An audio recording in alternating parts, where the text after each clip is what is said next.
Welcome to this live stream from the UK Men's Shed Association on unlocking the shed, turning theory into practice. We're going to hear from sheds across the UK and their experiences and learnings from opening their sheds or preparing to open their sheds. And on the panel today we have Greg from Shedit in Cambridgeshire. Maybe you could. I don't seem to have any Greg. Sound, guys. Yeah. One of the things I was going to say was we are having a few problems with connections, but we have also Henry Gowman from Porringland in Norfolk. Henry, if you could give us a wave. Now, thanks, Henry, for your risk analysis on the UK MSA website, COVID advice. Alan Walker from Church, Crookham and Fleet. And Simon Paul from Men's Shed Cymru is having a few glitches getting in. And we also have Kate Gordon from the UK Men's Shed Association. So welcome, panel. Hello. We're missing. Yeah, sorry. We're missing John Petrie, who is the point of contact that sheds should have with the UK MSA via telephone or email at admin@ukmsa.org.uk. And we're also missing Jeff Allison from Del Beatty, and we wish them both the best. Now, we hope you find the session useful. And if you've got any questions you raise with us during the session, you can raise them via the Facebook group or the YouTube group. And we may deal with them as they come up or at a session at the end. Now, we're noting all the questions, and if you're not watching live, you can email a question to admin@ukmsa.org.uk. Now, we're hoping to have a load of shed leaders watching today, and we're sure they were all as devastated as we were to close their sheds back in March. But what I encourage you to think about is that time before you opened your shed, first of all. I guess you were worried about health and safety, whether shedders would come, revenue, income, but all of this was eclipsed by your enthusiasm and opportunities that you saw by opening your shed. I urge you to approach this next phase of opening the sheds with the same level of enthusiasm and opportunity, just dealing with the problems as they come up. So, there's some awful strange noises on one of these lines at the moment. Sounds like someone's drinking water or something. Well, I hope it's water. Anyway, look, with all these detailed guidelines and risk analyses around, we're going to put an image up in a few seconds about wearing face masks, which I'll just talk through. But we thought we'd start with a simple message to help us all adjust to wearing face masks.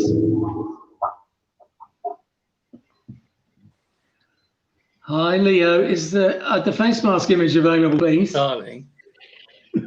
So is it this one? That's the one. So treat your mask like underwear. Don't touch it or adjust it, especially in public. Don't borrow it or lend it. Make sure it's light up and comfortable.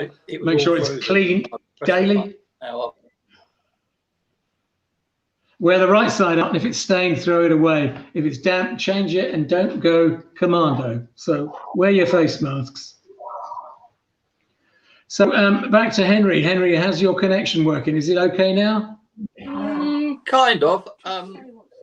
I'm looking at myself. I can't get the rest of you, but I can hear what's going on, so I'll just try and stay abreast. And we can see you perfectly, Henry. So maybe you could start by giving us a 2-minute, just a 2-minute overview of what your shed is like when it opened and how many members you have. Not about reopening, about what your shed is like, before the lockdown. Sure, life as normal. Yes. Well, we started in 2014, so bless me, that's 6 years ago now. And a guy gave a shout at. Half a dozen of us met in the local pub. After 4 or 5 beers, we thought starting a shed was a cracking idea. And those guys are still the committee. We started off in a scout hut, didn't work out, then moved to a forge, a redundant blacksmith forge, which was fantastic, but the owner then needed it back. We had to get out of there. And now we're in our third reincarnation.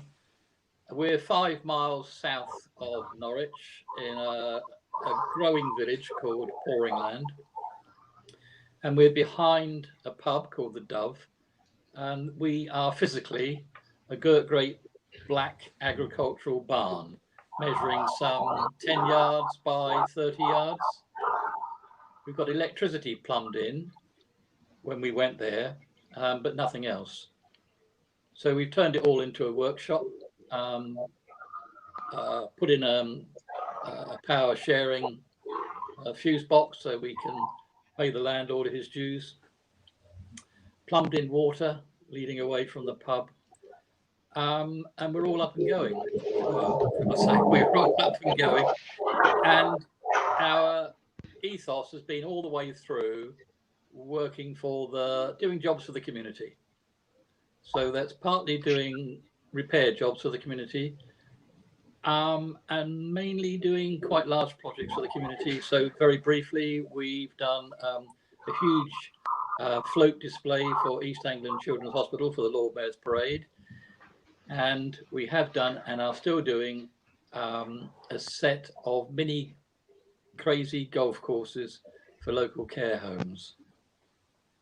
Good stuff, Henry. Thank you very much. How many members do you have?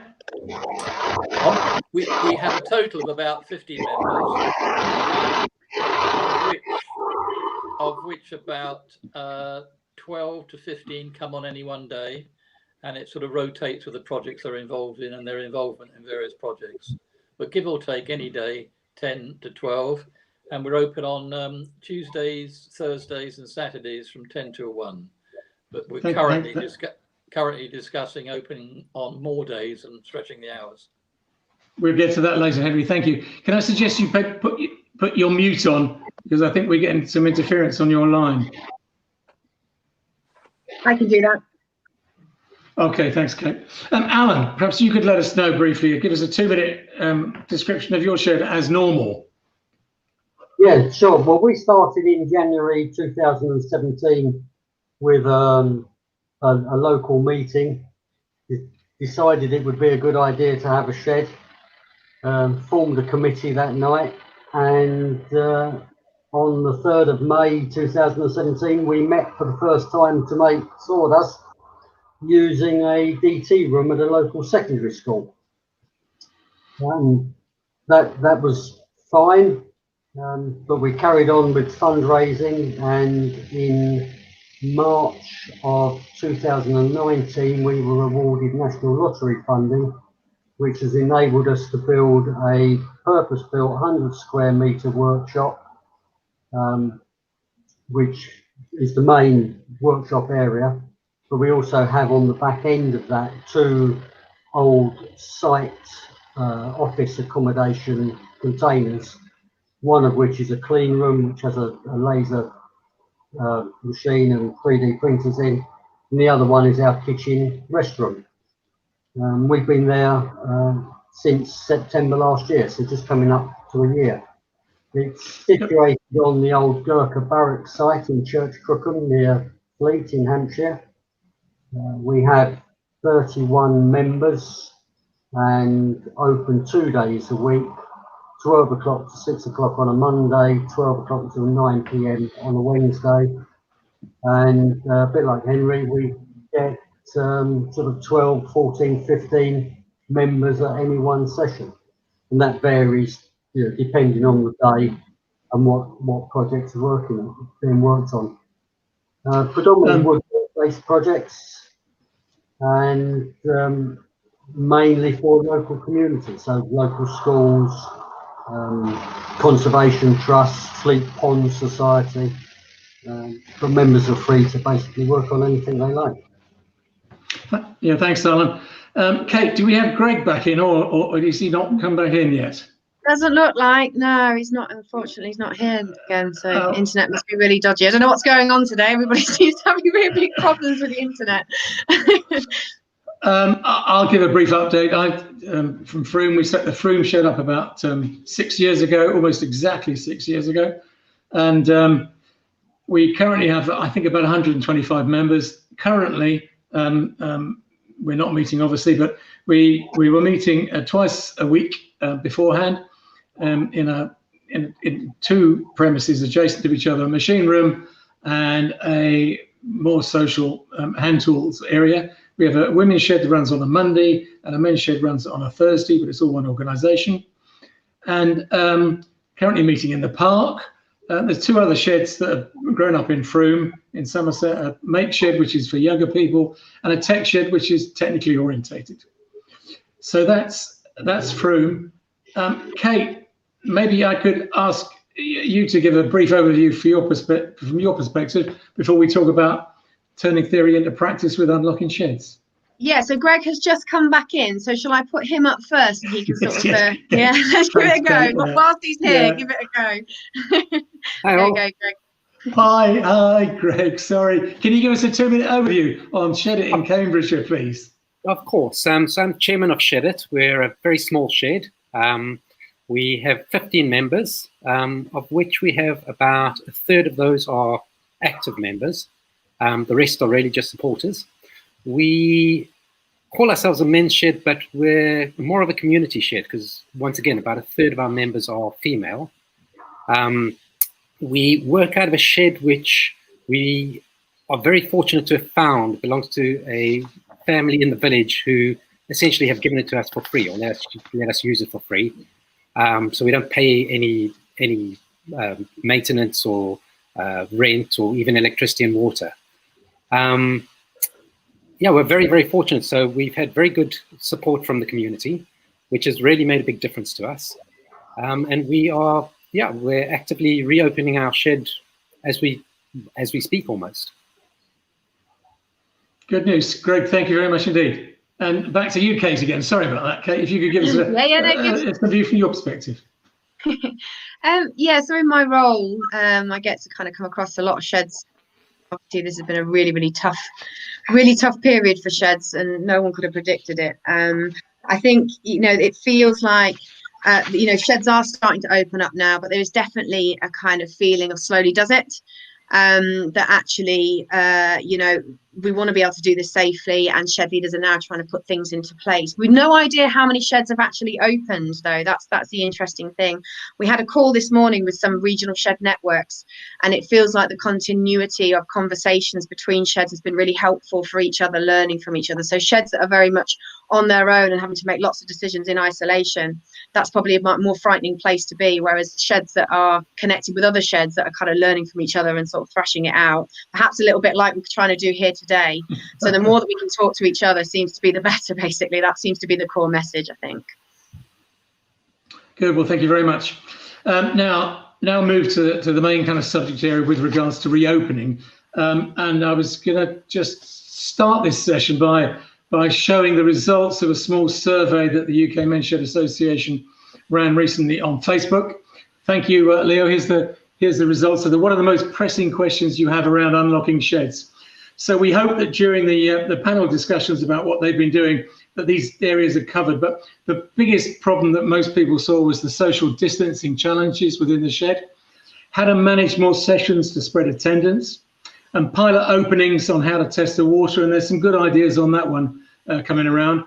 The questions of shedders being nervous to return to the shed, and then a group of others around practicalities of toilet facilities, safety and insurance, numbers of no more than 6 in the group, face coverings, cleaning and sharing tools, and maintaining the overall COVID safety rules. But the two big ones are managing social distancing challenges and managing more sessions to spread attendance.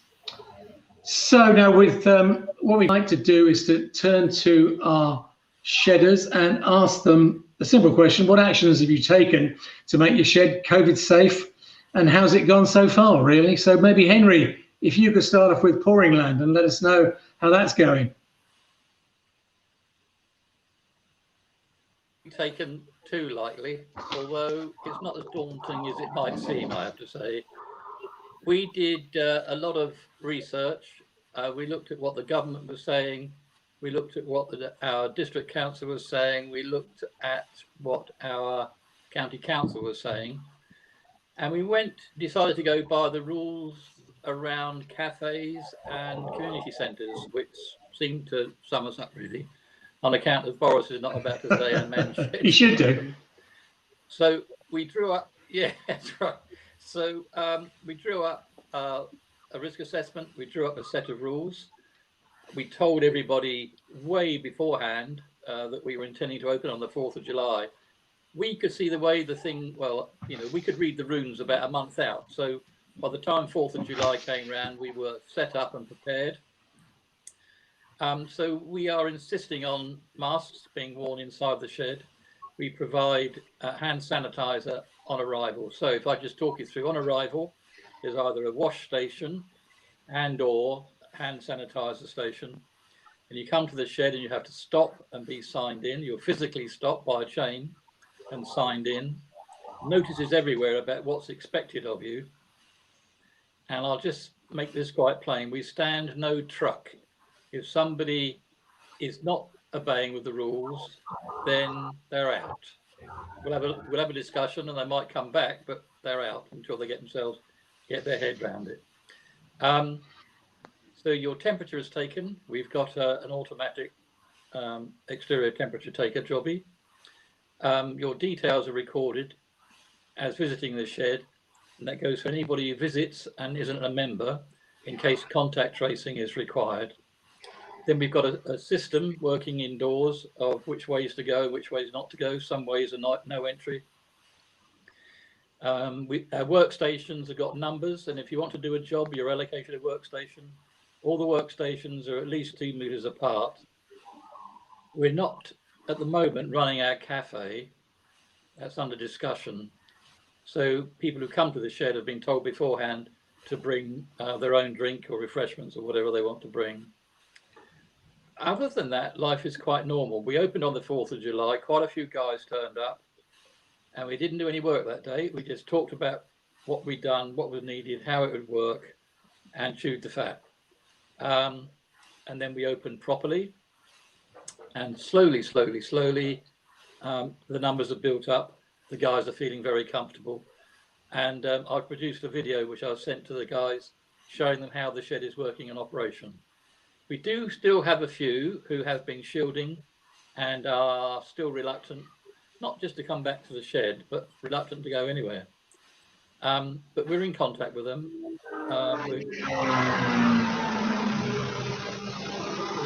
Was that a spaceship? But we're in contact with them and encouraging it, and I'm sure that they will come back. We've now lined up 3 jobs which can be worked on primarily outside, one of which includes reinvigorating a redundant telephone box, which is a listed building, my life. We had to get planning permission, but we're turning it into a village defibrillator station. But all of that is going to be outside in the middle of the village, so a gang of guys can work on that with little risk to each other. I think that about sums up where we are. Did you have to establish maximum numbers, and do you require your shedders to register before they attend? When they come, when they actually pitch up, yes, we take their details before they step inside. Maximum numbers we worked out on 2 meters apart. So we set our maximum numbers at about 15. So that's 10 inside the shed, and another 5 can be outside. We've had donated some sails from a boatyard on the Broads, which we rig up, so we've got an outdoor cafe. So there's room for 15 guys to be at the shed at any one time. We didn't ascertain that we needed permission from anybody to open the shed. What we did do was to pass it by our insurance, and who are Zurich, and they came back and said, as long as you were complying with what is required in the way of health and safety, risk assessments, etc., that's all fine. The only problem that you would encounter is if you were ridiculously negligent, really, then you might lay yourself open to some kind of claim. But if you're doing the sensible stuff and you've got risk assessments in place, signage in place, you've got the hand sanitizers and mask wearing in place. And don't forget that wearing a mask, the distancing comes down to 1 meter. So moving around the shed is easier than trying to keep 2 meters apart, which would be extraordinarily difficult even for us with a big shed. So have you increased the number of sessions as well? We did talk about it, and we haven't done that at the moment. We've stuck to the same number of sessions. If this is with us for the long term, which apparently it stands every chance of being, then we will do that. but we are in the process of acquiring some land on which to build a purpose-built shed. So I think we would design it around working with COVID, frankly. Good idea.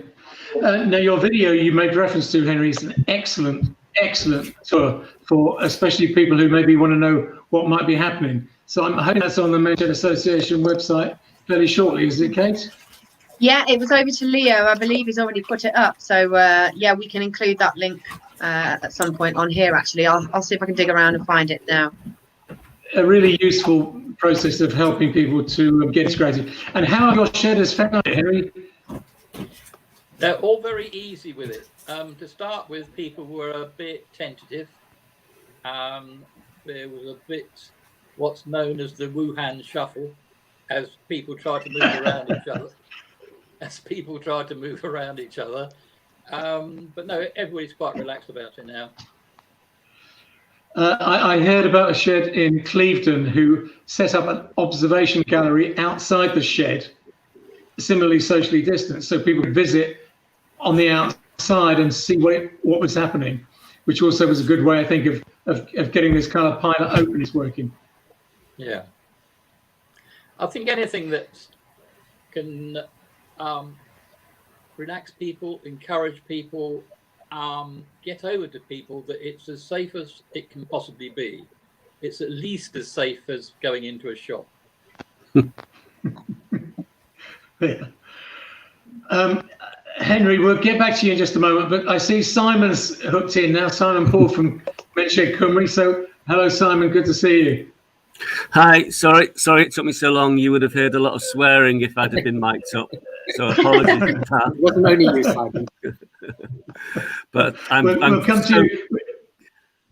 Just glad I got here. We'll come to you here. in a minute. Good, thank you. So what about, sorry, Henry, can I raise the question of toilets? How's the toilet situation at Poring Land and District Men's Shed? Yes, it was rudimentary to start with. It's not changed much, except that we've got hot water rigged up in there for hand washing. We've got sanitizers in there, and we've got an alcohol spray. And I, wearing my chairman's hat, have taken the responsibility of going in and checking and doing any cleaning that's necessary. It's the role that congratulations. It's the role that suits a chairman, I think. Good. And so you're generally, apart from a few people who are a bit nervous, people are generally enjoying themselves back in the Poring Land shed? Yeah. We're getting our mojo back. Work is starting to come in. I'm having to turn away some jobs. People have started to confuse us with the repair shop on TV.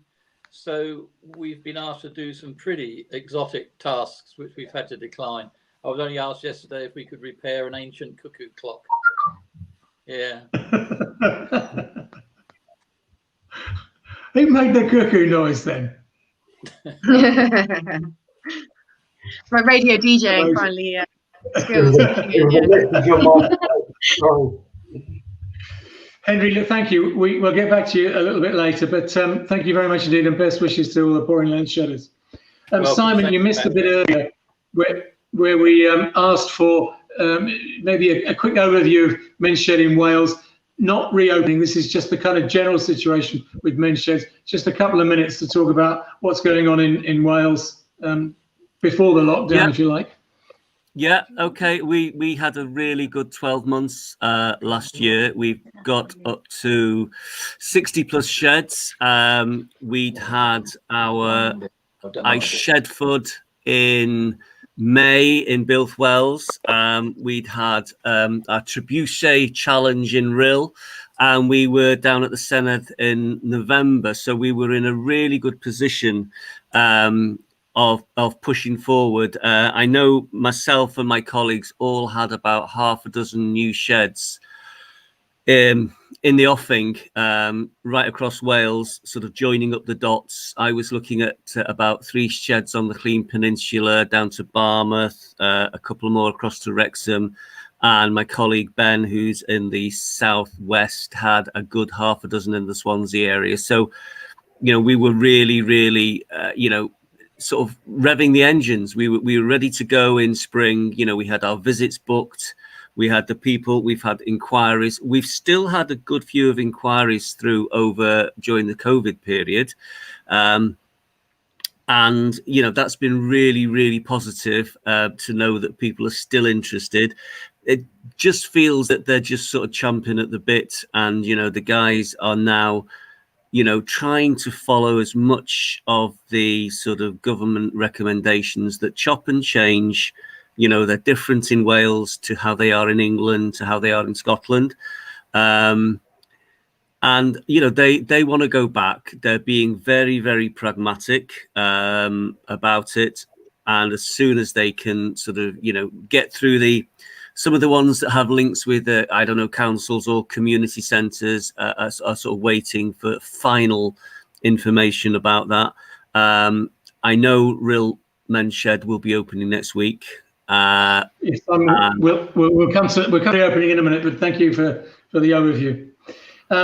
So can we go to Greg, and say, okay, what actions have you taken to make your shed COVID safe, and has it opened?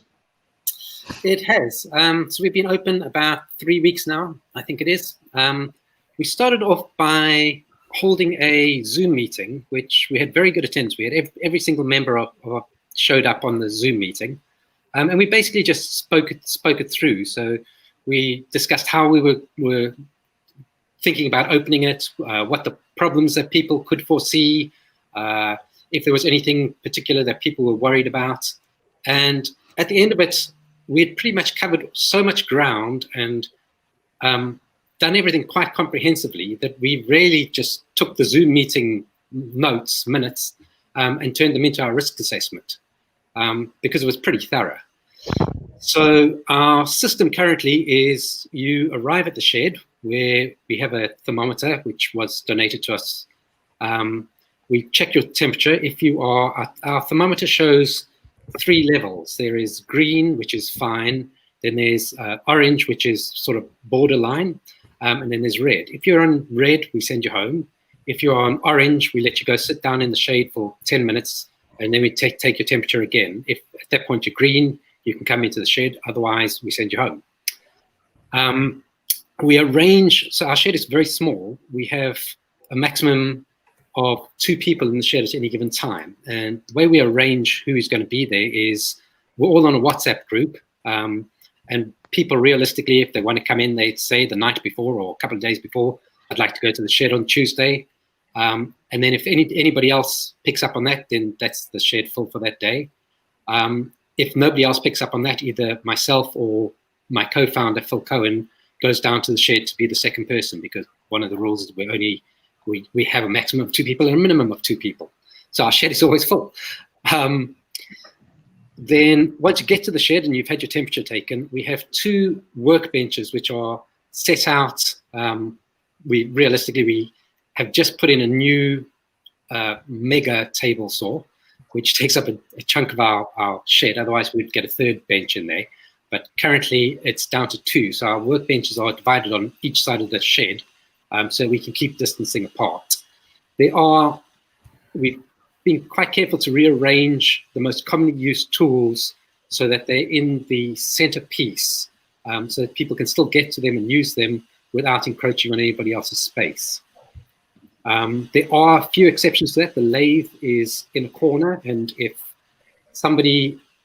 the person on the far side of the shed wants to use the lathe, then it's all shuffle around. But so far, we haven't really run into that problem dramatically yet. So we've taken out the coffee stand entirely, and we've turned it into a dedicated hand washing area. So there's soap, there's wipes, there's alcohol gel. And then we've provided sprays and wipes. So you use wipes anytime that you're picking up a tool. You wipe the tool down first, you use the tool, and you wipe it down again afterwards. Apart from that, we were very lucky. Alan from CCNF printed up face masks for all our members. So we have all our members have their own face shields, which they can wear in the shed. If they're not wearing the face shields, they need to wear masks. We have quite a few members who are shielding, who have health issues and aren't prepared to come to the shed. So we've started what we call our outreach program, which is essentially taking small projects that they can do around to them. So, for instance, one of our ladies decided she wanted to learn how to weld. So I took all the welding equipment around to her, and we did a socially distanced welding session. And I've left her with the welder and some steel to practice on and everything she needs. And we've had a few things like that where we've taken small projects out to people who either we could take enough small tools to them and they didn't need any of the big equipment, or they had the stuff accessible in their own garages and workshops. And how have your shed members reacted to the opening so far, Greg? We've had about 5 of our members coming back to the shed, and then we've got another 3 or 4 who are picking up little projects here and there and are staying at home but are actively involved. Other people haven't really engaged very far. They've shown up for the Zoom meetings and they're active on our WhatsApp group, but they haven't been to the shed. And I've spoken before about it. I kind of feel like it's a national depression where the effort is actually the people getting out and doing it. And once they've done it, once somebody has taken that first step and come down to the shed for the first time and discovered that it's safer than it was, and there's almost zero risk in being in the shed, then they seem fine with it. But it's overcoming that first hurdle. Greg, thank you very much indeed. You made mention about getting rid of the tea and coffee facilities. Are you asking shedders to bring their own with them instead? We're fortunate in that we've got a little coffee shop just around the corner from us, who've been very supportive of us since the beginning, since we were setting up. And so we've taken out the coffee stand, and anybody who wants tea or coffee just goes around to the nook around the corner. Okay, good. Thank you very much indeed, Greg. We hope to have somebody here from Scotland to talk about, but we don't. They weren't able to be here, so I thought I'd just do a brief overview of the Scottish situation, which is different, as Simon pointed out. And the Scottish Government have a multi-phase approach to the lockdown easing, and it believes that men's sheds will form part of phase 4. And the government says they don't yet meet the criteria for moving to phase 4 on their route map, and it's likely to be at phase 3 for quite some time. For example, they've not yet set a date for reopening of non-essential offices, and they don't anticipate that these will open until sometime after the 10th of September review date. I mean, as in the rest of the UK, all sheds in Scotland are different, and they have about 135, I think, in Scotland, and they will have to make their own decisions in line with government guidelines. Jason Schroeder from the Scottish Men's Shed Association is having conversations with the Scottish Government and senior civil servants to seek clarity on where men's sheds fits into the phases of the Scottish Government route map, but SMSA don't want to raise false hopes and are very anxious to protect the reputation of all the men's sheds in the area. So that's Scotland. Maybe we could turn to Simon and hear about reopening sheds in Wales and what actions the sheds there are taking to make the shed COVID safe. Yep, no problem. Yeah, I've got my list here. So I'm going to talk about the couple of sheds that I've been closest to over this period. 2 sheds that I've been heavily involved with. That's Rill and Colwyn Bay. Rill being the shed I established, and Colwyn Bay being my closest shed. So Colwyn Bay is a very small shed. It's sort of the size of 2 garages. It's got a workshop space, and then it's got a sort of social space. Malcolm, the chair, and myself have been in and measured up the spacing around all the equipment. We've taped off entrances, so you'd go in one way, out the other. It is going to need a deep clean as a final thing, but we've got face masks, visors, hand sanitizers, everything is sort of in place. We've also taped off alternate chairs so that there is spacing. So it's actually poised to welcome guys back. It's had a couple of individuals going in to do separate jobs over this period when that was applicable. But as has been mentioned, it's the sort of general depression, a little bit of inertia from certain guys. So Malcolm is expecting to be open in about a fortnight. The issue will be the kitchen. So they're debating on whether they bring in their own refreshments or whether they designate a coffee maker, which I think we've already heard. And he's looked at the numbers being about 8, which obviously isn't full whack, but they've got 2 or 3 days. They can open at different times. They also have a women's shed there, which has their own prescribed day. So they're on the cusp of opening. They're ready, but for the shouting. It's not a problem with the council. It's their property. The other sheds that I've been in touch with closely are Rill, which are planning to open again as soon as possible. They have they've leased a pub which they've been renovating, and they've got a good size outside area, and they're just putting a huge timber framed kind of gazebo which will have a sliding roof, so they'll have access to being able to use the workshop, be outside when the weather isn't so good. And this is going to be a concern for us in the next, I would say, the month or so. We have another really good organisation on Anglesey, which is based around a community garden.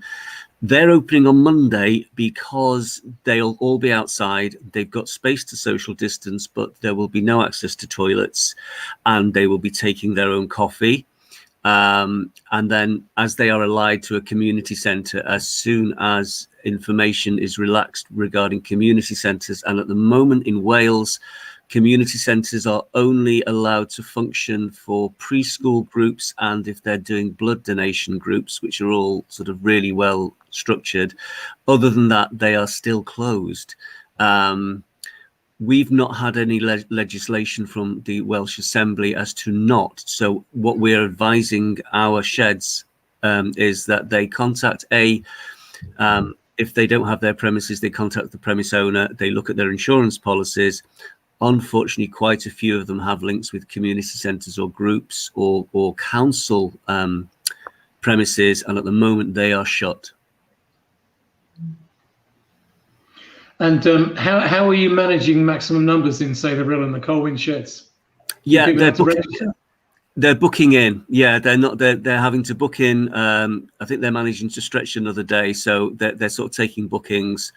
I have to say that Robert, our project manager, did go down to the Squirrel's Nest shed in Bridgend last week for a sort of socially distanced get together. They have a big table outside, and he did sort of say quite wryly that it fell apart quite rapidly, not through any intentions, just through people getting into the old system, and they had to sort of stop and say, hang on. People were wandering back in to get, I don't know, a pen or a spoon, and he said, they've learned from that, but everyone was so relaxed that it took their mind off. They took their eye off the ball, and they sort of suddenly, naturally, as you would, went, I've just got to nip in and get something. And it was like, no, you can't do that. And so they've had to sort of, rethink that. They're not, it hasn't stopped them or precluded them. It's just they've had to tighten things up a bit. It's just common nature that when you relax and your guard is dropped and you're not focusing on what you shouldn't be doing or what might happen if you do something, that's brilliant because you're relaxed. You're talking to your friends, the crack is mighty, and you forget.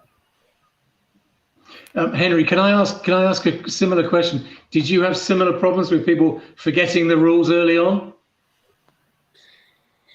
The first couple of sessions, I would say, but it was just a matter of shouting out, mask, distance. Yeah. That's a nice way of doing it. Yeah. Good. Simon, is there anything your sheds would have done differently in planning to reopen? No, I think I think like Greg has said, like everybody said, this virus has flown in like a wedge and sort of undermined everything that we've been working towards. And it flies in the face of our whole philosophy of getting people together. So we sort of, the guys swing between anger and sort of indignation and then despondency. I've got a lot of our groups that are doing FaceTime and Zoom meetings, and that is fantastic. It's, you know, they've done it unprompted. It shows that sort of care and well-being aspect of it. And as has been said previously, there's a couple of chaps who won't be going back until because of whatever, you know, vulnerabilities they've got. But it highlights it almost flips and highlights what a wonderful initiative we are. I'm getting people saying to me, and I've had a GP contact me recently, you're going to be more important than ever now. Exactly. So they just you know, they want to get back. Yeah. No, absolutely. Leo, maybe can we, or Kate, can we put up a picture of the Frome Shed Park meeting that featured on German television just recently? There we go. we had 14. We had 14 up at the park this morning. So yeah, thank you for that, Kate. Now maybe Alan from Church, Crookham and Fleet. What actions have you taken to make your shed COVID safe? Well, we read the regulations, then read them again, then read them again, before making a decision that we felt that we could safely open. We started off with a real thorough sort out of the shed. Went through all the tools, sorted out what we didn't want, you know, how many hammers do you actually need at any one time. So cleared out all the tuck, tidied up, and then we decided that what we would do would be to make a kids' mud kitchen, slightly larger version of a kids' mud kitchen, Yeah. which we have put by the front door, connected via a hose pipe to an outside tap, and on arrival at the shed, all members have to wash their hands or sanitising with sanitising gel. They're then allowed to enter the shed, where they must sign in, and then they're free to go about within the shed. We've got 3 woodworking benches and 2 metalworking benches. We moved about a bit around some of the equipment. We've also got a big table saw that we can't move. It's in the middle of the workshop, or near the middle of the workshop. But we were fairly confident that we've got enough room around everything that people with masks could quite easily maintain social distancing guidelines. Lots of signage, you know, keep reminding people to keep their distance, wash their hands, etc. We put sanitising wipes by all of the machines. But what we've actually said to members is, if you don't feel confident, wipe the buttons down, handles, things like that, before you use it. We've not actually said do it after you've used it, purely because the next person goes up to the machine, doesn't know whether it's been used and wiped down or what. So we've left it to the individual, if they don't feel confident just to touch something, to wipe it down before they use it, and then they know that it's been done. Kitchen area we taped off, and we only allow 1 person into the kitchen. Still making teas and coffees and eating huge amounts of biscuits, and all the cups or cutlery and anything that's used goes into a dishwasher, and we've stipulated that it goes on a 70-degree intense wash at the end of a session. And so only 1 person allowed into the kitchen area. Doesn't have to be the same person every week.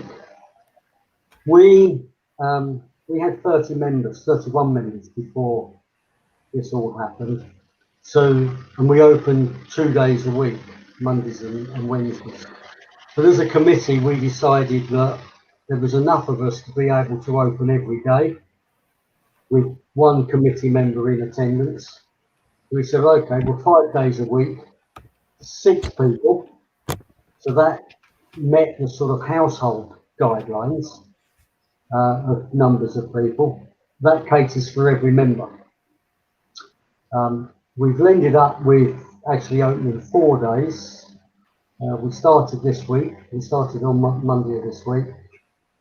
We've got Friday free, and every day, so we've got 4 days of 6, 24. We've actually got 22 members that have come back, or have said they're coming back.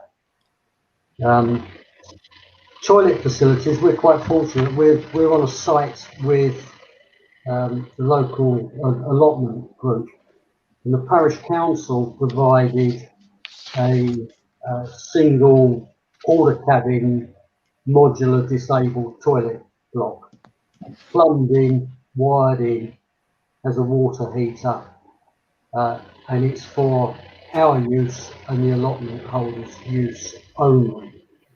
A couple more warning signs have gone up on that, but the parish council are regularly cleaning that.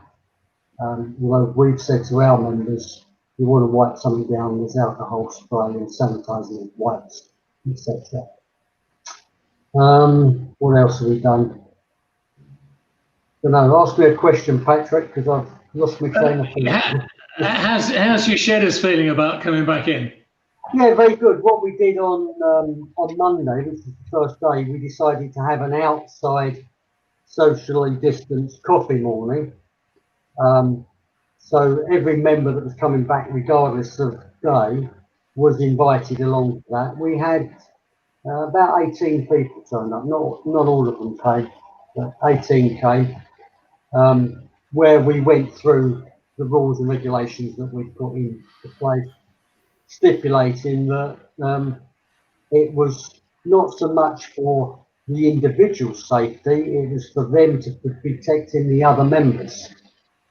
We have insisted on masks in the shed, or if somebody's got breathing difficulties, or as I had this morning when I was doing the training thing, the mask kept on slipping down anyway.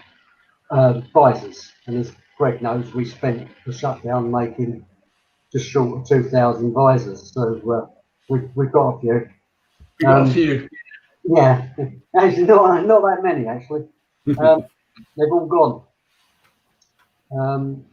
So feedback, I say I was there first thing Monday morning, and then after I'd done the outside bit, I cleared off because I wasn't allowed in on Monday. I wasn't in that group. We've limited it to the 6 people. The day they picked their days, or they gave us 3 choices of days, and we tried to give them their first or their second choice. So they stay as a group. So if Bert can't come on Monday, he can't come on Wednesday, he has to wait until next Monday. They all sign in so that we know what group, who's in which group. Same with any visitors. We're trying to dissuade visitors from coming, but because we're in an open parkland area, we quite often get people walk up. We've put a doorbell on and signage outside, visitors, please ring the doorbell, do not enter. And one of the committee members will go out to them. What else was I going to say? I thought of something and I've forgotten it again. Yeah, that's pretty much it. I was up there this morning. I did some training before the 10 o'clock session started with a couple of the guys. Feedback from them was that they really enjoyed the Monday, the whole get together. A couple of people have said they quite like the small groups, especially the newer members, because it's giving them an opportunity to get to know people and learn the name rather than, but they've also said, but it is nice to see everybody. So one of the things I've messaged the committee on when I got back this morning is, do we want to consider changing the time slot on the Monday, pushing it back an hour to 11 o'clock, but saying to everybody, open air coffee morning at 10, and inviting all the members at 10. And then actually, with the outside area, if 2 or 3 of them wanted to stay after 10, after 11, when the 6 that are in the shed have gone into the shed, don't see any problem with allowing them to do it. They're outside, as long as they don't go in. So that's something that we'll be having some discussions about over the weekend and Monday evening's committee meeting, I'm sure. Good idea, Alan. Thank you very much. Kate, can we maybe hear from you with regards to plans that you've heard about in your discussions with sheds, how people have been COVID safety planning, and also some details on any of the questions that we've had raised? Yeah, so we've had quite a few questions in actually that have come from the audience as well. So it'd be good to start raising some of those. But yeah, I mean, overall, it does feel like, you know, everybody's putting the right things in place in terms of hand sanitizing stations and the social distancing side of things, and generally just trying to embed a kind of new norm. And it's almost like, you know, if you open the door and people don't necessarily follow the rules to start with, that's okay, as in we need to get used to this, so keep reminding everybody. So it's not a case of, oh, it didn't work, we better just close again. Actually, each time it's just about reinforcing the new norm.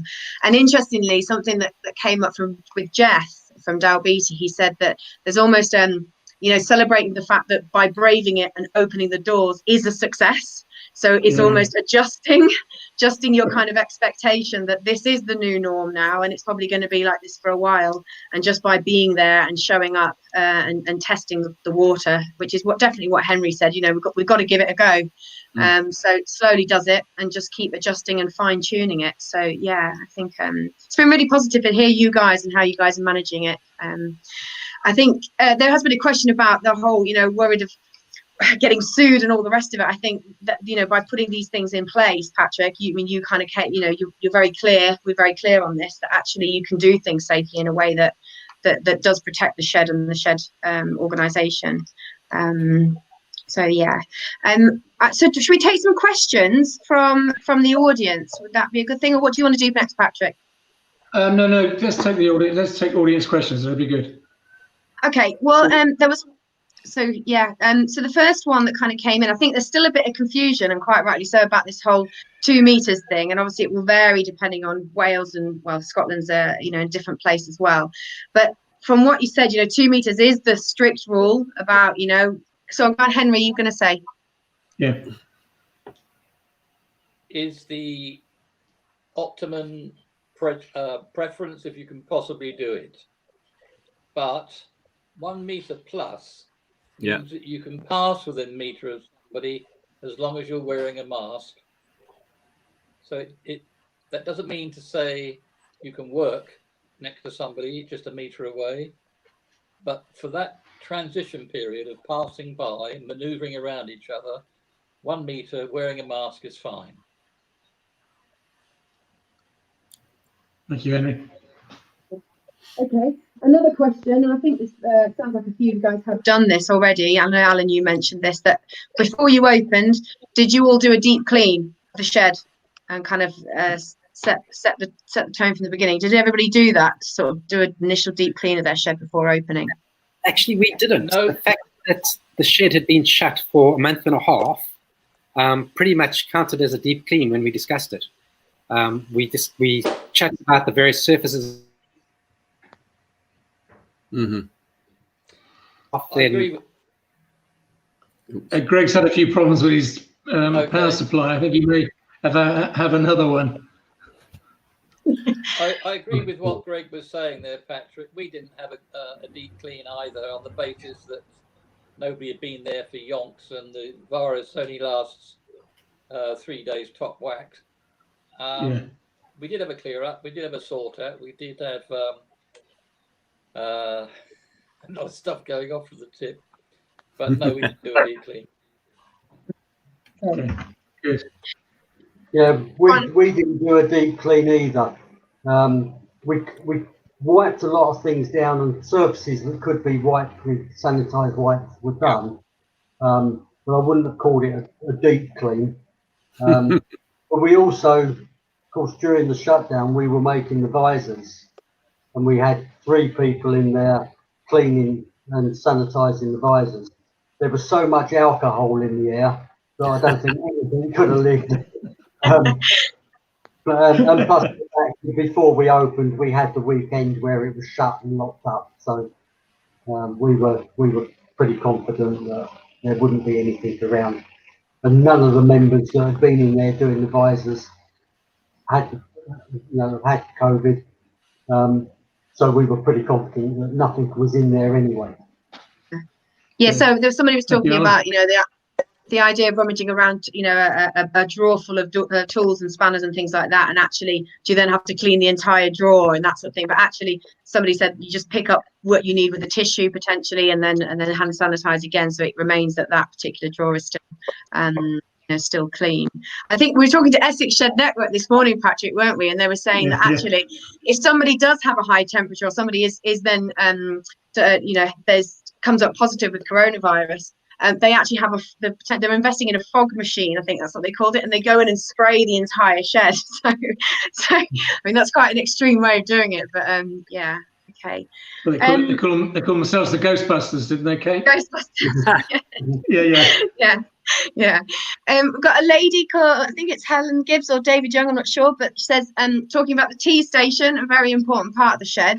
In terms of boiling the water, obviously one person in the kitchen, keeping your own cups, but in terms of actually operating the kettle or whatever, how are you managing that in terms of one pair of hands, or making sure that there's no contamination in pouring the hot water, I guess? How are people managing that?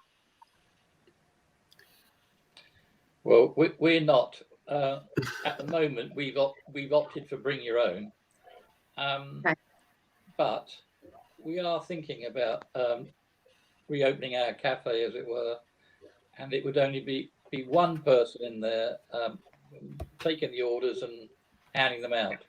Yeah, and okay. Everybody is desanitized before they've gone in, so we think it's a safe thing to do. And as long as the cups and the utensils are washed up in really hot soapy water, it's going to be fine.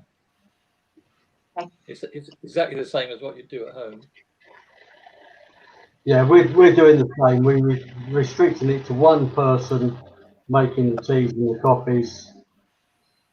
Cups, if they're used, go into the dishwasher on a 70-degree intense wash at the end of the session. And other people aren't allowed into the canteen area, kitchen area. Well, thank you. There's 2 questions that have kind of come up. I don't know if they're linked, but there was Ross Whitehouse has talked about ventilation, within the shed, and there was a question that just came up there from Martin Young, which seemed like it was along the similar lines there. So talks about comply with the volume of air change regulation, minimum requirement of 4 to 5 cubic air volume changes per hour. So I guess it's the same sort of thing in terms of ventilation. How are you managing that? And I guess what's the plans for winter as well was another question. Well, at Pouring Land, I don't know what you're going to do come the winter, mind. That'd be something else. Perhaps people have to come wearing a jumper. But we've got a through draft going. All the doors and the windows are open. Yeah. What the volume of air passing through, I've not the foggiest notion. But it's as best we can do. Yeah, we've got 2 ceiling mounted filtration units which are on, doors open at either end, windows open. In terms of air changes, I know the 2 filtration units do the required amount. Whether we're actually getting that in through the doors and the windows, again, no idea. But, then in winter, I guess we just have to make them work harder. Yeah. Colwyn Bay's the same with that. They have ceiling mounted ventilators. They're going to have the doors open, in one door, out the other door, and you're going to have to put a jumper on. Nobody really knows, what's going to come in when the weather changes. If they get as far as that, they'll be very pleased. Yeah. Yeah, good point. Good, thank you, Kate. What other kind of questions that's not been covered?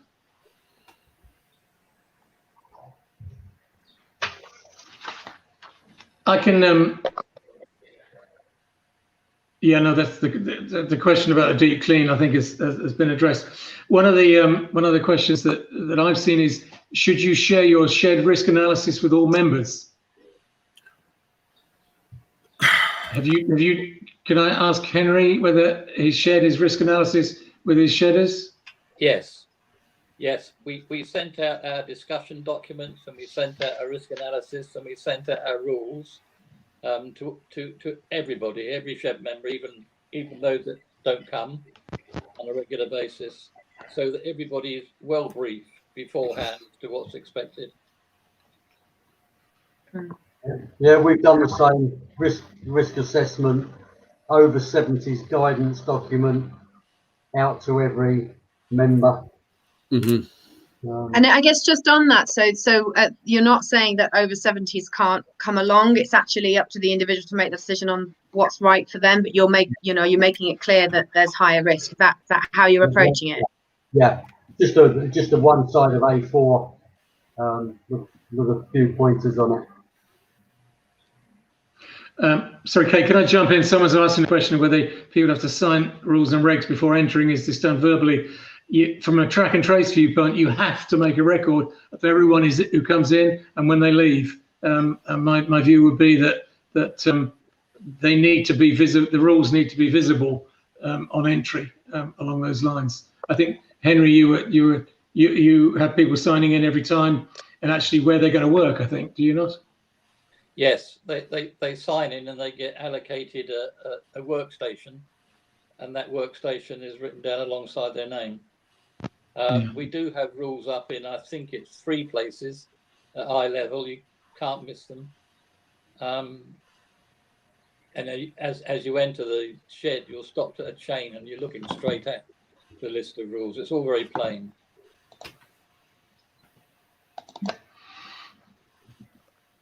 Yeah, I mean, Essex Shed Network this morning was saying, a bit like if you were to go into a shop, or so, as a member of the public, is everything in place that you'd expect to be in place? And I guess it's the same with the shed, isn't it? Is everybody putting everything in place that they should be, so that they're being as safe as possible at all times. Yeah. I think a lot of. Can I ask the panel? Sorry, go ahead. I think a lot of opening sheds comes down to common sense amongst the members and the committee. And I think that as long as you discuss it with everybody who's involved, you're all going to come to an amicable agreements on how you should be running it at the end of the day. Yeah, and it's care for everybody else. I think that's the big difference with the PPE this time. This PPE is for everybody else, and we're here not to harm any other shedder. Can I ask one of the other questions? Sorry, go ahead, Kate. No, I was just going to ask one question about kind of general communication with your members, and so obviously there's been quite a lot of effort into communicating with members during lockdown. Everybody kind of carrying on that communication, for people who are still not coming along, and how you're still connecting with those who are still quite fearful about coming down.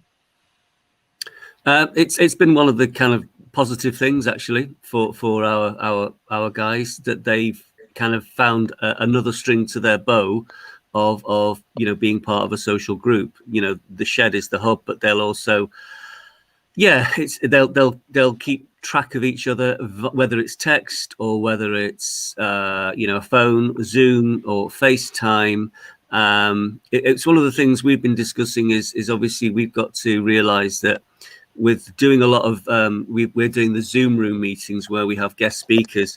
We're realizing that in future we've got to look at digital inclusion for members of sheds who perhaps don't have that sort of media savvy touch, and whether that's something we should seriously look at so that we can include as many people as we can. Good point. Can I ask a question about revenue and income? Anyone sees problems coming up and how they're addressing the question of possible reduced income during the COVID-safe reopening? Just before lockdown, we'd reached the stage of being self-sufficient, and we hadn't applied for any grant aid or assistance for just over a year. We're fortunate in that, like a lot of sheds, we don't have huge outgoings, we don't pay rent, we don't pay rates, we pay our electric bill and our insurance and some other basic necessities, which we've got covered, and we're okay. I don't have any doubts that we'll get through this. We just need to be a bit careful for the next few months. Yeah. We because our membership starts on the 1st of April, we actually suspended our membership fees. We've just literally, because we now open, have reinstated them. But we were fairly fortunate that we had a reasonably healthy bank balance. So we've been able to fund the purchase of sanitising equipment and paper towels and some signage and bits and bobs. And I don't, at the moment, knowing what's in our bank account, I don't see any issues for us. So but we're in quite a fortunate position, I guess. Yeah, good question. Thank you, Anna. Sorry, how much has everybody spent on PPE to kind of get themselves to a point of being open? We've spent about 120 quid, I should think, something like that. We're actually sending out packs in the next week to all of our sheds, a little sort of goodie box full of everything, to add to what they've already done. My concern is for some of the sort of newer established sheds who are still in that early stages, whether they're beginning to pay rent or just they'll get hit. We've got some sheds like Henry who are self-sufficient now, but they've been going for a good few years. So our concern is, in this situation of not being able to get out and sort of communicate with their local councils and their local sort of WCBSs, that they'll struggle. If I could just chime in there, Johnny and I have just sent out a letter to all our district councils in Norfolk. Excuse me. It's okay, guys, it's not catching.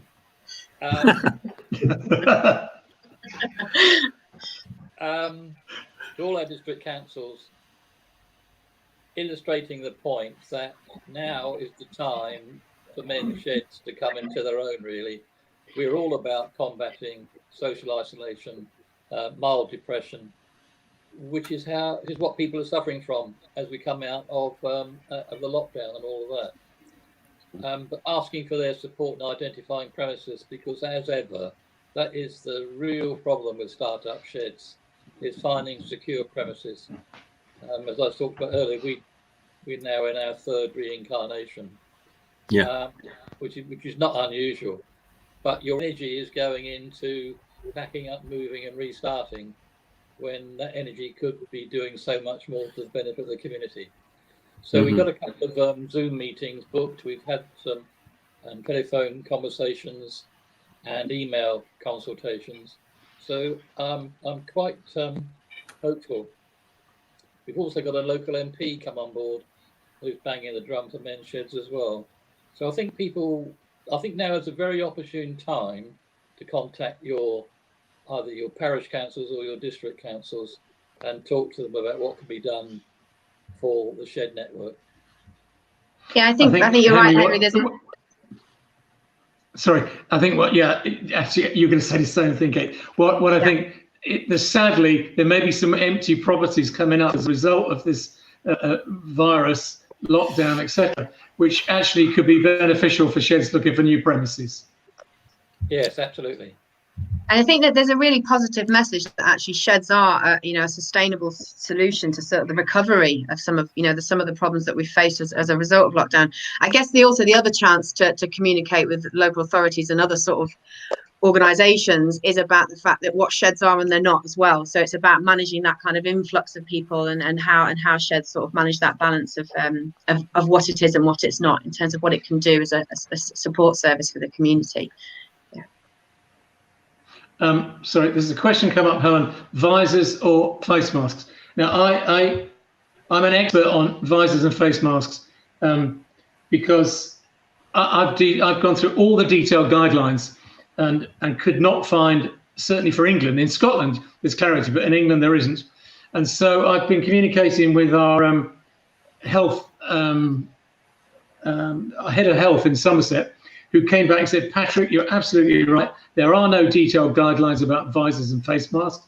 There are all kinds of views and opinions on it, but there are no guidelines. And so the general conclusion is be COVID safe, and the shed can make a local decision. And I think we've heard today from most of the sheds that they've decided that face masks are better, but if visors are acceptable, and move forward on that. I am waiting to hear from the Department of Health and Social Care, but they are not being very rapid with their responses.